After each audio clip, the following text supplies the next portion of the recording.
it's a crazy thing how deep Tiger King went into uncovering this mystery that is Carole Baskin's disappearance of her husband and did she do it murder plot. That whole thing is such a mess. My last 17 years or so of my career, I have heard endlessly from people in the animal world that they know pieces of how bad Carole is and what went wrong. One of my friends that I've known that works big cats and has been around for me for the last 15 plus years, she swears a gun was held to her head and that her signature is on the new will that was put out, that is the If I Disappear will. The gun was held to her head and she signed that paper under force. She's testified to that to the sheriffs, and it was all just pushed to the side. So I don't know what the whole thing is going to really have as an outcome, but it sure seems like Carole killed her husband. Jeff Lowe said in an interview that he was surprised more didn't come out about Joe. Do you know of any other dark secrets about Joe that are lurking in the shadows? The only thing further that I have heard about Joe from his own mouth and from a variety of people that have had interaction with him, he's way wilder and way crazier than the show made him out to be. He is party hardy, and that was his goal for so long. I think in the last 5 years or so of his time before he got incarcerated, he was backpedaling and trying to get Carole off of his back, get PETA out of his life, and trying to salvage what had happened. And I think he did it very unsuccessfully and very incorrectly. I think previous to that, it was all about the party. Joe admits to ODing on drugs a couple of times, of having giant orgies, of having complete meltdown, insane parties, gun firing, just violence, sex, and insanity happen at his facility as a regular part of what goes on. I'm surprised they didn't play up more of that. I guess that footage is more hidden. The show seemed pretty outrageous. I thought they would have slid more of that in. Why were you not part of this special? I'm not part of the special because that show is about the background characters who live and work with Joe and help grind him into dust. A few of them are good guys. A bunch of them are snitches. I have no direct connection to Joe Exotic. I was drug into this just because we run this incredible Ritz-Carlton for big cats, and they wanted the flashy images of the beautiful compound, the beautiful animals, and they wanted to grab a bunch of our footage and compile it onto there without our permission, by the way. I think the whole thing is a salacious, sensational ride through the insanity that is Joe Exotic and Carole, we know you did it, Baskins, who is out there just causing such a ruckus between each other. They're insane. They are full of mayhem and madness. We're a very outside, separate entity that is working for wildlife conservation and education around the world. So some of the did you watch the special yet today? Yes. So one of the biggest issues that Joel brought up over and over again is who's going to play you in the movie? Who's going to play the movie? I guess if they're going to do a movie like the show, the insane murder, mayhem, and madness comedy that became Tiger King, then I think Will Ferrell probably can play me better because nothing about it's actually serious. So you see it more as like a spoof movie rather than a serious whodunit sort of thing? I would guess it's got to be a spoof. It is so full of half-truths and hidden ideas, and everybody's telling a lie, and the guys that don't seem to be lying, they're lying for the federal government on the other side. It's a mess. Do you have a relationship with anybody else that appeared in the movie?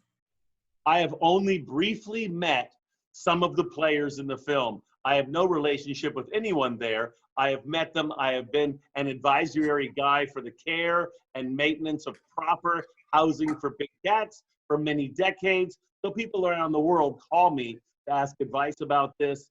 And Joe Exotic had done the same thing over the last 15 years on a number of occasions. The series has impacted our life in that it has just made us have far too many emails and far too many comments flowing through social media that are full of salacious, insane ideas that were created from this sensationalism show. And so people have such a confusing idea about our international conservation work and about how we care for and take care of baby tigers, big tigers, and all stages in between. And that's been very impactful. It's hurtful and harmful that people are sitting back imagining that the characters on the film had some truth when they were just blathering that we don't care perfectly for our cubs. Licensed for 39 years. We've had tiger cubs from cradle to grave living with us all that time. We use big adult tigers more than anyone else in the entire world does for our interactive wildlife projects that happen to be huge stars on social media. My son Cody Antle has 15 million followers on social media watching him play with big adult tigers, just like I've done my whole life. He's just prettier and younger than me now. That all takes place because of all those cubs that grow up and become our extra special buddies that we can continue to have this super flashy life with. That makes for our conservation model. People both real time and through the web become connected to us, open up their hearts, minds, and wallets, and help us put the millions of dollars into the international conservation. That we would kill a baby tiger is absolutely immoral, insane, and has no benefit whatsoever. A brand new baby tiger is incredibly precious. A tiger that's 1 month old, 6 months old is super precious.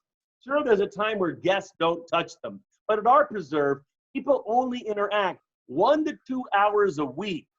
And that only happens 8 months a year. And that's the only cub interaction that ever happens here. It's not as the story they're telling via the animal rights characters like PETA and such, that there is an endless handling of these cubs. 3 days a week for 20 minutes is the regular schedule. And that's the only time they're out to be handled. That takes place for that period of time between their around 4 to 5 weeks until they're 16 to 20 weeks, depending on the cub. That interaction goes on, and then they're big, beautiful fur balls that wrestle and swim and play with us. And our program is all about the interaction with the bigger tigers. Very little of it is actually about cubs. They want to tell you it's only about cubs because they're trying to pass the Big Cat Safety Act. Big Cat Safety Act is a law that these animal rights fanatics are trying to push forward, saying that only the big city zoos have the right to have baby tigers be used in their fundraisers. No one else can use them for any kind of interaction except the big zoos, which there's 235 of or so.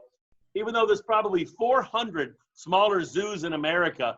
By small, I mean like us, places that are still $100 million property, not a backyard hovel like what Carole Baskin operates there for Big Cat Rescue or Joe's overrun dog pound. I'm still talking about Carlton of facilities for big cats.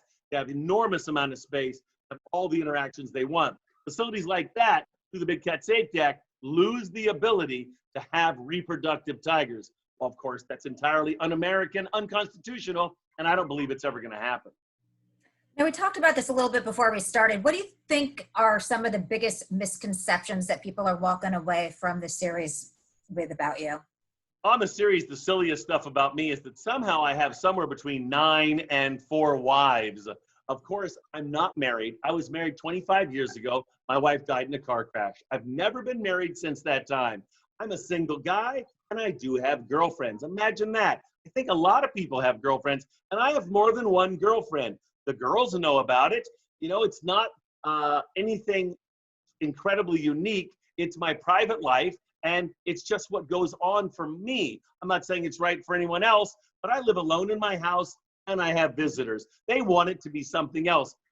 In the show, they're showing all these beautiful girls at the facility. A number of them dressed very strangely during the show. What they didn't tell you is it's Halloween. Those girls are in costume. I don't ask people to draw whiskers on their face for shows. It's Halloween. They just ignored that fact. And those girls are my granddaughter, my 2 big, beautiful daughters who help run the facility, their children, my lovely grandchildren who are teenagers, other characters who live here. It is their significant others. My facility is 50% men. No men were shown or interviewed on the show. Where are all those guys that work for me? From my 6'10" son-in-law to my own son who said one word, who is the star of Myrtle Beach Safari. They watched him all day long for weeks and weeks of filming that went on. It's all a big mess. I was involved with the series for about 3 years. In that 3-year time, they came and filmed 4 times, several days each time. I only made a show about wildlife conservation. They came and baited me in because they know what I really want is to have my international work in Sumatra, where I have my own ranger stations. I fund my own rangers there. We work day in and day out chasing poachers, picking up snares, taking care of a real-time wild tiger preserve. They filmed all about that. They collected all the footage of our real work in Sumatra. They said that's what the whole show was about. Poof, it all went away. There's so much more to this incredible big facility, huge open air habitats, beautiful forests, all kinds of shots of the tigers running through bamboo forests and doing things. All of that didn't make it because they were trying to pitch an idea of sadness and problem for tigers instead of that we're on the edge of a real solution for reproduction of tigers, in this time in the United States with a genetically sought after program. We're working on a program where each tiger is genetically tested. Those specific tigers are then known to have the widest diversity in their genes, and that is the program of which tigers we reproduce with. We have 3 to 6 tigers that are born at a time, and those tigers fulfill all the needs that we have for the wildlife education conservation program that happens at the preserve. Those tigers fulfill all the dreams of the guest. Those tigers are going to last until they're around 16 to 20 weeks old. We might have another litter of 3 to 6 cubs, and those will last, again, 4 to 5 months. That's more than we need for an entire year. We're seasonal. We're a beach place. And then it's over. That small amount of babies, 6 to 12 babies, 12 being a max, more likely 6 or 7, are very easy for us to keep. We have 80 adults that live here with us, and that is part of what we've been pursuing for 39 years. Everybody else on the show is fresh to the game. A lot of them are brand new, like Jeff Lowe the Snitch. He's just there brand new. And Merce came in to find Joe, siphon off his wealth, and now is the fringes of a failing zoo. It won't last. A few years, he'll never be seen again if he doesn't go to prison. There are warrants for his arrest. The whole thing is just a big mess that's going on. And they tied us into this insane feud that is Carole and Joe and their meltdown, which we have no connection to whatsoever, except that Carole is a trouble causer attacking every zoo in America that has any way that they interact with their big cats. Over the decades, I've had the incredible pleasure of working in the movie and television business. I've made over 500 films, TV shows, and movies of all kinds. Ace Ventura, Jungle Book, Dr. Dolittle, Mighty Joe Young, so many more. I was hired because of that type of work to have Britney Spears present with a big tiger at the Metropolitan Opera House for the MTV Music Awards. Well, we went out there and we had Britney meet this big tiger. She was just a charming, sweet girl, listened to everything that was being said. She understood we were producing this big stunt. She and I and this huge tiger climbed into the reveal habitat that we were going to sit inside of. Sat there, I gave him some baby bottle, I gave him some food to eat, and he was lovely, she was lovely. Hardest working person I'd ever seen. We sat and rehearsed for 3 days. The big tiger laid out on the stage with me and hung out backstage there. Michael Jackson came by to see him. All kinds of other stars and people came by to say hi, get their pictures taken. He was just this charming big tiger, as is all of the tigers that we work with. We have an incredible gift of being able to interact with these big cats more than anybody else that exists in the world today by far. We're the last of our kind.